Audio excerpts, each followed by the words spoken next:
acheté des blessures de cinéma. Ah, on change un peu. Une fausse coupure. Pour faire semblant de se couper, on peut utiliser de la poudre de sang et de la glycérine. Donc si j'ai bien compris, on s'en fout directos sur la paluche. Bon là j'en ai mis une dose de poney donc ça devrait marcher. Ouh merde. Ensuite tu mets de la glycérine sur l'objet, là on va utiliser une fourchette. Voilà. Et ensuite t'as juste à tracer un trait. Et voilà, je t'ai coupé la main. Ah mais ça fait mal.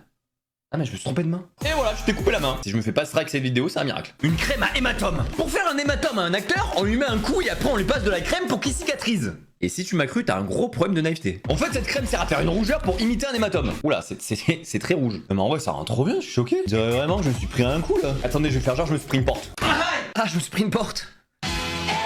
Bon, vous l'avez deviné, je suis pas expert make-up, mais franchement, ça fait grave le taf. Allez, je continue la vidéo comme ça, j'en ai rien à battre. Du faux sang. Alors, on a déjà testé le faux sang alimentaire et celui en gélule, mais si tu veux en foutre ailleurs que dans la bouche, il y a lui qui existe. Donc, c'est très simple, c'est juste une pipette et tu mets du sang où tu veux. Par exemple, tu peux en foutre dans le blaire à la Stranger Things. Ah, ça y est, je crois que je pisse le sang du nez là. Franchement, lui, il est hyper réaliste. Oh, la gueule que j'ai, on dirait moi à 8 ans quand je ramenais un 3 en maths. Et est-ce que vous êtes toujours chaud pour une autre partie?